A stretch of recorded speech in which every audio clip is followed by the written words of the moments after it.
أعوذ بالله من الشيطان اللعين الرجيم بسم الله الرحمن الرحيم الحمد لله رب العالمين ولا حول ولا قوة إلا بالله العلي العظيم إن الله وملائكته يصلون على النبي يا أيها الذين آمنوا صلوا عليه وسلموا تسليما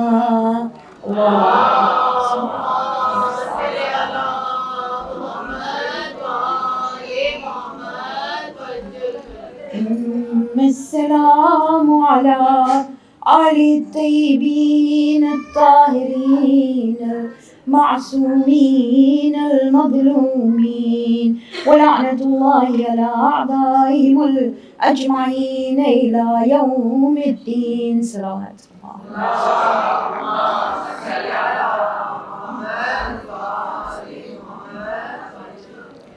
رب اشرح لي صدري ويسر لي أمري واحلل عقدة من لساني يفقه قولي قال الله سبحانه وتعالى في كتابه المجيد وفرقانه الحميد بسم الله الرحمن الرحيم قل يا عبادي الذين أسرفوا على أنفسهم لا تقنطوا من رحمة الله إن الله يغفر الذنوب جميعا إنه هو الغفور الرحيم صدق الله العظيم صلوات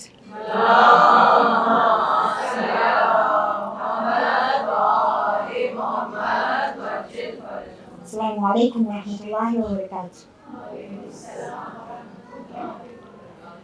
So the ayah that I've recited is one that I've been doing for the last few days. Surah Zumar, and remember it's surah number 39, zooming to Jannah, okay? 39:53. Qul, he says, tell them, Ya ibadi alladhina asrafu ala anfusihim. Those who have been unjust to themselves, those who have crossed the line, those who feel they haven't quite lived up to what they should be, he says, La taqnatu min rahmatillah. And I told you, just remember that phrase. Do not despair in his mercy. Inna Allah yaghfiru dhunuba jamia. Allah can forgive our every single sin. All of them. Innahu huwa al-ghafurur rahim. He is Ghafur and he is Rahim. Now we've been talking about this topic called spiritual bank. And I told you that the spiritual bank is something you have in your soul that you deposit, that you keep, that is useful to you every single day, especially days when things are difficult and you cannot pick up a book or you cannot look at the screen and you can't read long du'as. So these must be deposited in your bank. Now we've talked about it enough. But I said that no applications are rejected. It's open 24/7, 365. You can transfer across dunya to akhirah, akhirah to dunya. You cannot get other people to deposit in your account and so on. But I said there were a few requirements. Every single bank has a requirement. This one it requires that you believe in La ilaha illallah, Muhammadur Rasulullah, Aliyun Waliyullah. Okay, you got that. Then we said that the second thing was to get to know the owner through the managers. And the owner is Allah subhanahu wa ta'ala. And the managers of this bank are the Masumin, whom I call the M14. So yesterday we looked at La ilaha illallah. Just a little bit of a recap. We looked at the word Allah. Do you remember? And I said that is Isme A'zam as such. And Allah comes from the word Al-Ilah. I told you about remembering the word Aliha. Aliha for Shay. And also I told you to remember the word Walaha.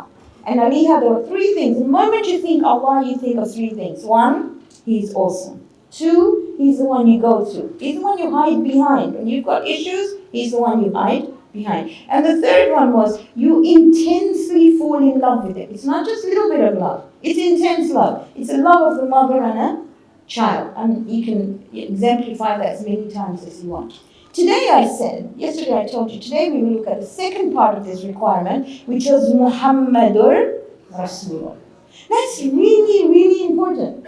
If you believe in Allah, if you and I believe in divine guidance, and that's why we're here, and we believe in accountability, then there is an immediate transformation of the human being in the way he or she behaves. Now, I will call it TTC. This is what the Prophet was. He was three things: truthful, trustworthy, and compassionate. He was known as Al-Sadiq, Al-Amin, and Rahmatul Lil Alameen. There is no choice. It's not like, oh, maybe I'm truthful, maybe I'm trustworthy, maybe I'm kind, la la la. It's either one or either all three or none. So as soon as you believe, these three must come into play. And nobody can tell you and me, oh, you're not truthful or you're not trustworthy. Or I'll give you an example. I'm sitting here and I'm being recorded, right? It's not a nice place to be when you're being recorded. By the way, it's wonderful to be home. This is home. Awesome, isn't it? That place and this place. So God can say thank you. On behalf of Q.B.Z, God say thank you to KSMC. They've been awesome, right? Can we have a salat for them, please?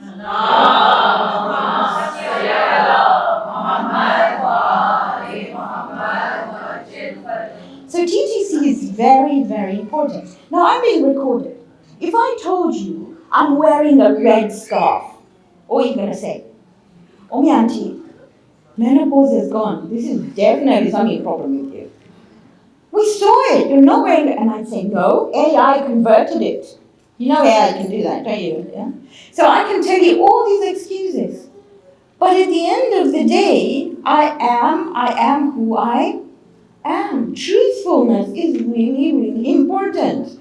Now, when do we lie? That's a few questions, okay? We lie when we think we can get away with it. So if you see, when you're driving, if you've driven here, and you see the speed limit is 30 or 40, there's no speed camera, you might just speed a bit because you forget that you are being watched by one up there. Is it not?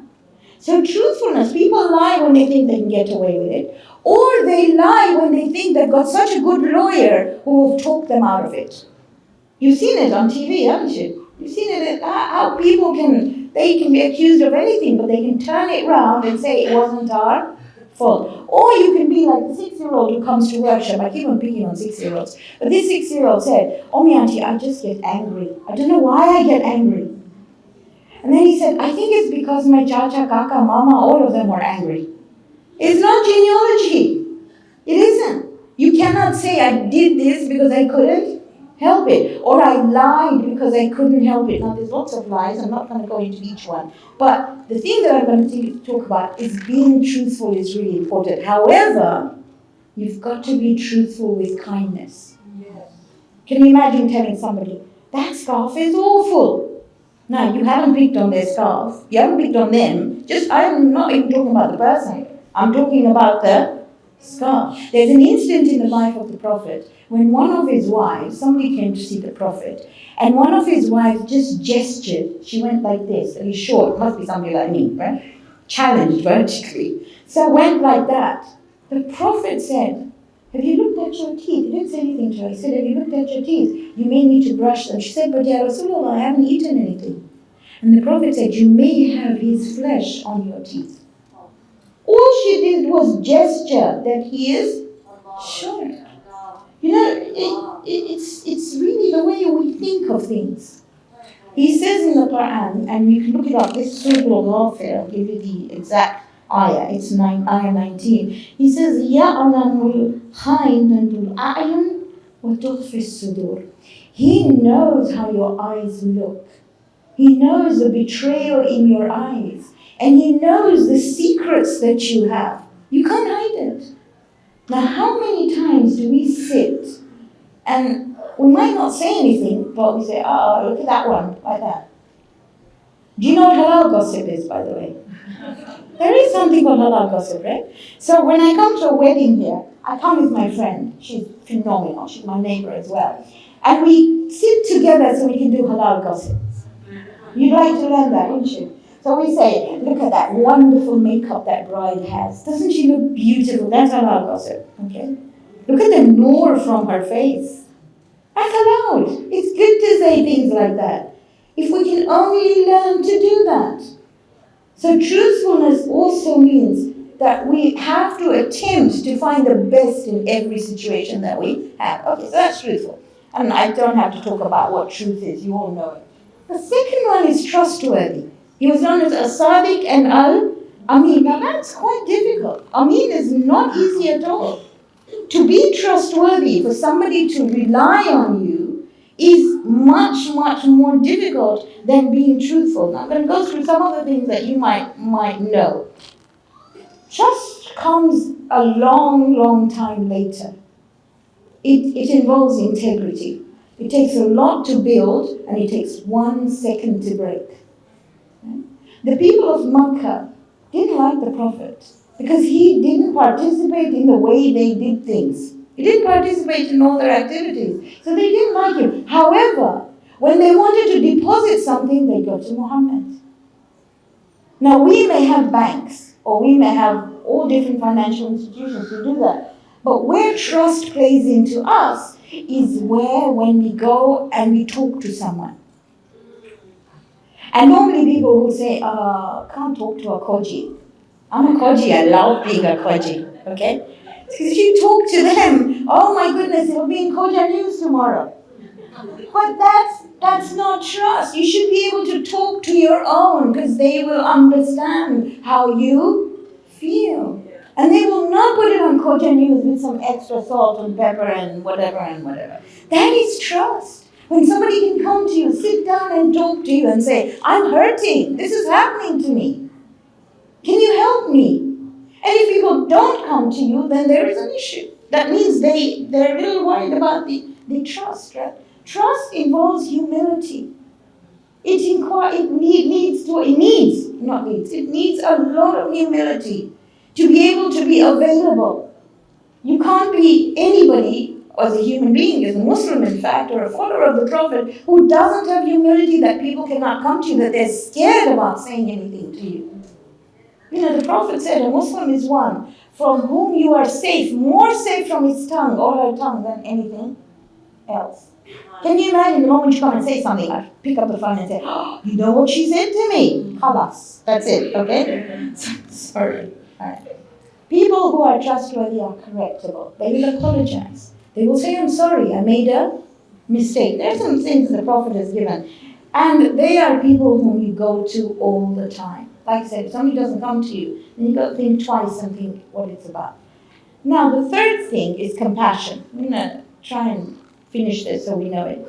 Now, last year, I did Asma Husna. Do you remember it? Oh, now you're saying yes. Yesterday, all of you said no, okay?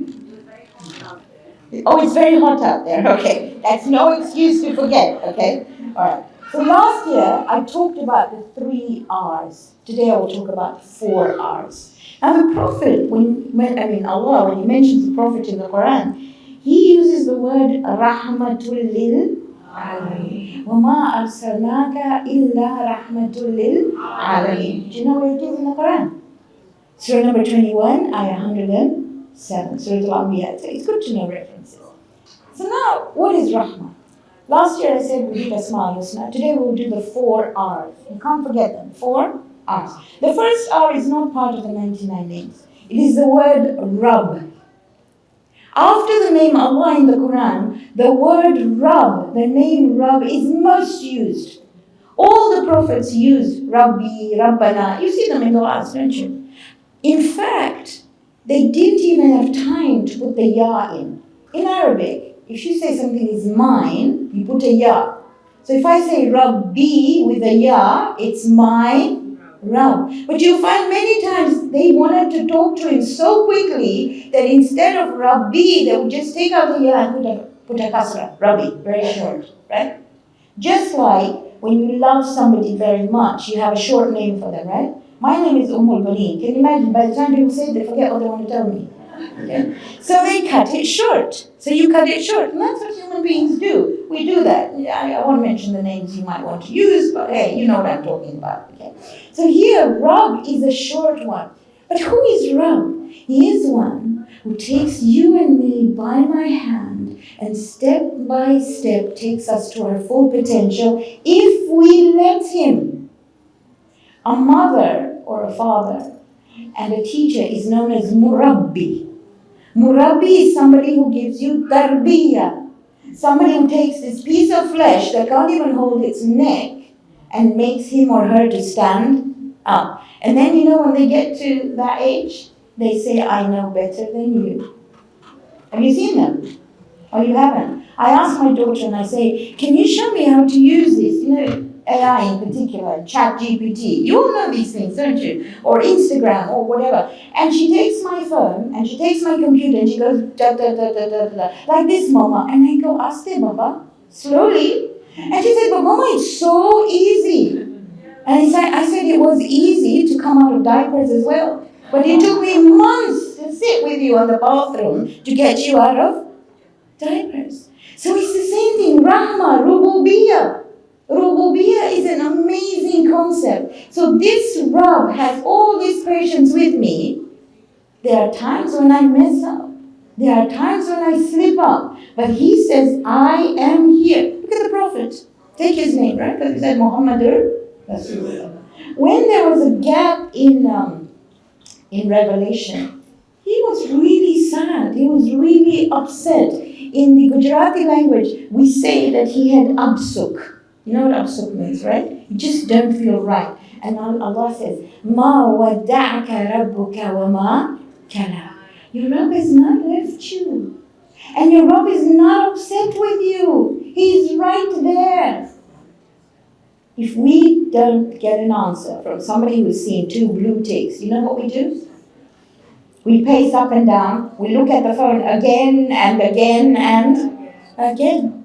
Yet he is telling me, Ma wadda'aka rabbuka wa ma kala. If our dua is not answered for a minute, 2 minutes, 3 minutes, 1 month, we say, Ya Allah, I can't handle it. I want an answer now.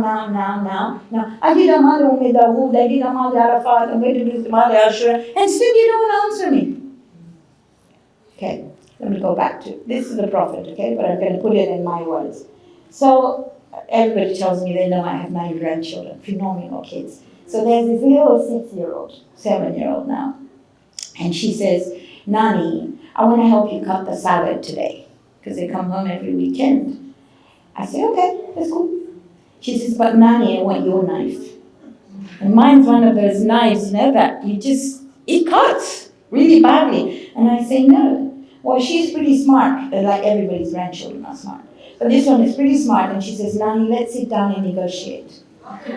So we sit down on the kitchen floor, and she says, Nani, all my life I've wanted that knife.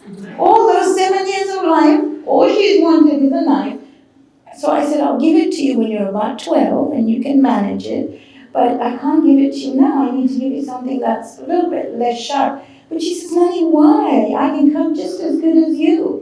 Me, as a human being, realizes that she will not be able to manage that. Yeah. So when I pray to Allah subhanahu wa ta'ala, this Rabb, He is always going to answer. Surah Ibrahim, ayah 34. We give you whatever you ask for. Trust His time. If I gave my 7-year-old that knife, my goodness, can you imagine what would happen? It would be crazy. And somebody will say you're an irresponsible grandmother. Okay, so it's really important to understand. Now, in moments of despair, the Prophet said, Rabb. Yesterday, you remember what he said about Badr? Ya Hayyu Ya Qayyum. But it was always preceded with Ya Rabbi. Ya Allah, Ya Rabbi. So whenever you dua, Ya Allah, Ya Rabbi. The second R is Rahman. Everybody knows Rahman. Because you say Bismillah ar-Rahman ar-Rahim. Rahman, the an, Arabic has verbs. And each verb has, so for example, you said Atshan, it means you're really, really thirsty. Rahman means extreme, immediate, now. Now, when I'm used to talking to young children, when I talk to them, I say, imagine your tooth hurt. What do you want? A dentist. And it doesn't matter whether the dentist will remove your tooth. You just want relief. That is Rahman, immediate. Rahim is constant and permanent. It's like the dental hygienist, but you have to subscribe to it. Rahim is sort of designated for those who believe, who are attached to Allah, right? And then the third one, which I absolutely love, the fourth one, We said Rab, Rahman, and Rahim. The fourth one is Ra'uf. Oh my goodness. It is probably the most beautiful name. It's number 83. Ra'uf means mercy without pain, compassion without pain. It's like an anesthetist. It puts you to sleep, sorts your tooth out, you wake up and it's all hunky-dory. That's Ra'uf. Ra'uf is one who understands how you feel. Nobody's going to understand how you feel. Nobody.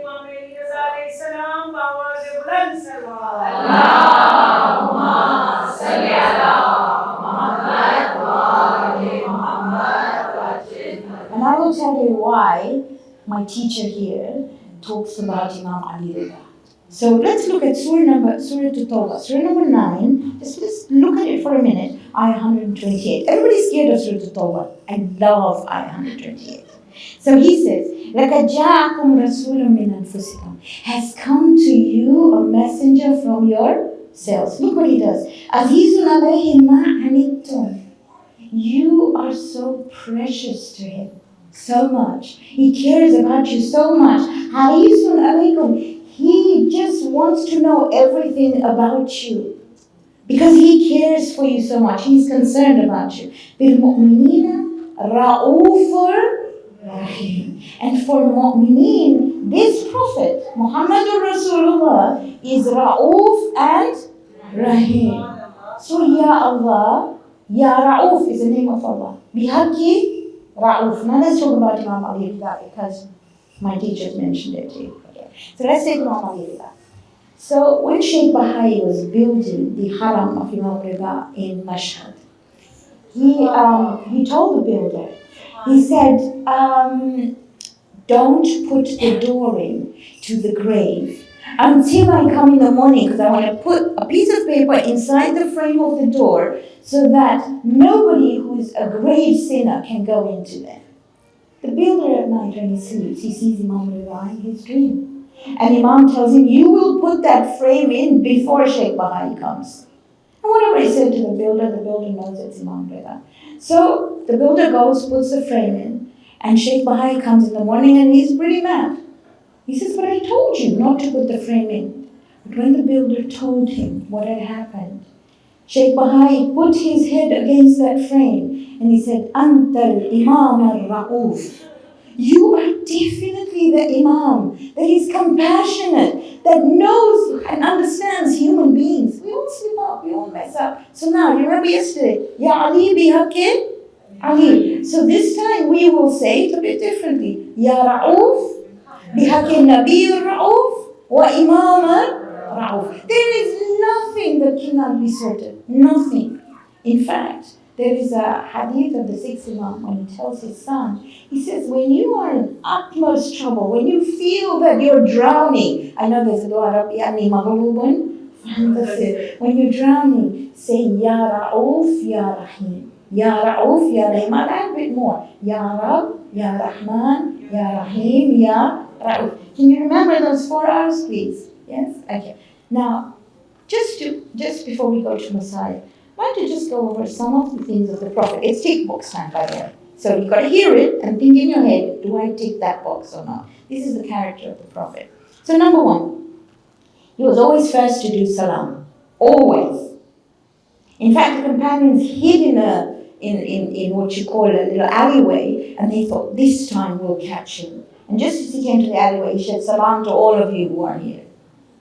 Right? So first to do salam, okay? You know, have you heard of a Disney hug? Oh, come on. You haven't heard of a Disney hug? Okay, I'll tell you about it. So when Disney trains its people, the people who dress up as Snow White and all the rest of it, they have one thing they're told. They're told, when you hug a child, never let go until the child lets go. The Prophet never let go of somebody's hand until that person withdrew. It's amazing, isn't it? So this is where they learned it from. He always honored people, always called them with honor. He sat in a circle. There was no particular place for someone. There was a circle. You know, in a MAJLIS, this is from Imam Sadiq, when you come, you sit in front, and then you build up the lines, unless you're sitting on a chair. You don't need me to come and tell you, excuse me, move on, okay? he was asked, who resembles you the most?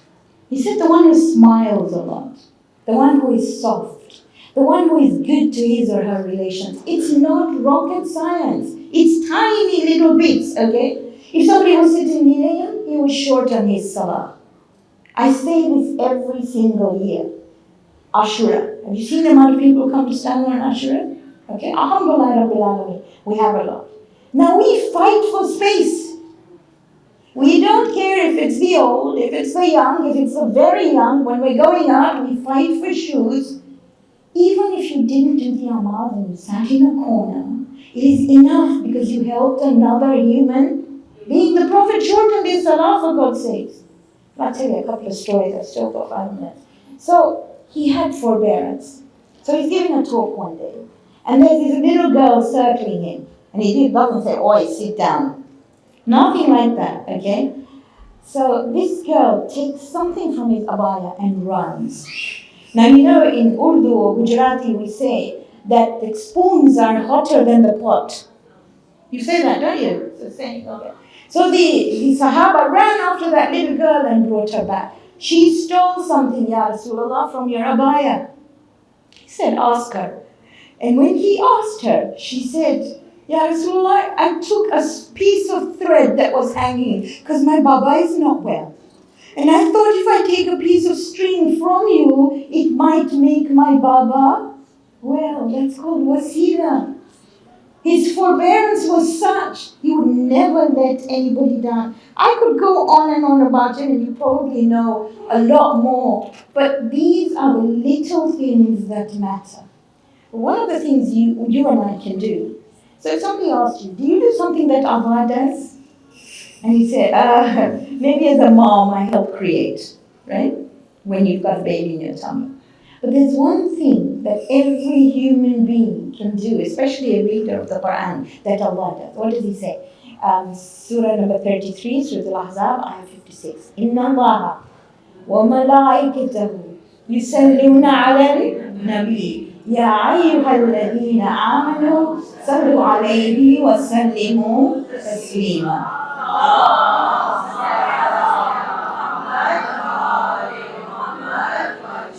You've got to get it right.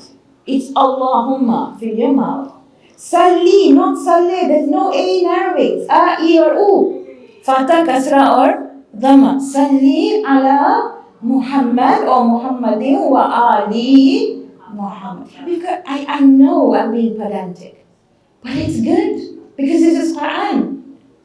And if you forget everything else, you've deposited in the spiritual bank, at least know that today you've deposited salawat. As many times as possible. Sitting, standing, waiting, whatever you're doing, you're going to recite salawat. So let me go through some of the things that we have deposited in this bank, if I can remember, okay? So I think I've written them down in case I forget. So the first one was day one. Allahumma inni as'aluka bi Muhammad wa Ali wa Fatima wa Hassan wa Hussein. Then we talked about Allah. Ya Allah, and I told you at night if you can't sleep, I told you this Ayurvedic thing where you put your tongue on top of your palate. All you have to do is say Ya Allah. Fill your mouth, not Allah, it's Ya Allah. Fill your mouth. By the way, do you know your hand says Allah, right? No? Alif, Lam, and then turn it, and H. Do you know that?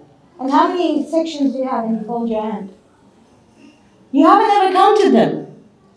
Do that today. 3, 6, 9, 12, and 2 here. How many? 14. How many Muslims do you have? And if you look at your hand, you have an 81 and an 18. How many does that come to? Do you want more proof that Allah is with you? Okay, it's amazing. Absolutely amazing. Okay. Alright. So we then did Ayatul Kursi yesterday. What are the names of Allah we did? Hayyul, Qayyum, Aliyul, Azim. And we did Alim. Remember Alim, number 19, that he knows everything. Okay. And today we did the 4 R's. Can you tell them? Rab, Rahman, Rahim, and Rauf. And finally the last one, which is the 6th one. Salawat, come on. Allahumma salli ala Muhammad wa ali Muhammad. Jazakumullah khair. So we recite Ziyarah al-Walida. And it's a good ziyarah to recite. Whenever you get time, you recite the ziyarah. And this was taught by the 6th Imam. And in Ziyarat al-Waritha we say, Bi antum wa ummi. We say, my mom, basically parents, my mom and dad, we sacrificed upon you. And then we say, وَتَعْبَتِ الْأَرْضُ الَّتِي فِيهَا دَفِنْتُمْ. Which means that the earth that you are buried in has become pure because you are buried in it. That's what we say in Ziyarat al-Waritha. Good to know the meanings, okay? Now, part of the person included in this earth is Hur. Phenomenal personality, who had a paradigm shift. When you think in life, or when I think in life that I've messed up, I think of Hur. So there were 4 things about Hur. He's the one who stopped Imam going to Kufa, right? Number 1. Number 2, he was in the meeting when they moved the tents away from the water. He was in that meeting, he didn't say anything. 3, he called reinforcements. 4, when they stopped the water on the 7th of Muharram, Hur was part of that meeting. Hur was one of the most phenomenal generals in the army of Yazid. Everybody looked up to him. He had status, he had wealth, he had children, he had absolutely everything that you would say, if I could say he had everything going for him. So morning of Ashura, he wakes up and he's pacing his tent up and down. And his soldiers say, are you scared? Are you nervous? He says, no. He says, when I step out of the tent, I see the soldiers put water on the hooves of the horses to make it cool. And then on the other side, I hear the children of Zahra saying, Al-Atash, Al-Atash, we're really thirsty. We cry, but today we waste water. Yet in Gaza there are children who don't have water. When you open your tap, think, what am I doing? It's exactly the same dilemma that Hur had. In the Fasul Mahmoud, Sheikh Abbasi Qumi writes that at night, when he slept on the 10th night of Muharram, or the 9th of Muharram, he sees Sayyida and she says, Hur, what wrong did my Hussein do to you? Hur, what did my children do to you? Now that moment is when Hur had a paradigm shift. He just drops everything, takes his son, takes his slave, and he goes to the other camp. When he comes to the outsides of the camp, he tells his horse, go away. He steps down and asks his children or asks his son to bind his hands together. And Hur crawls to Imam Hussein. That is forgiveness.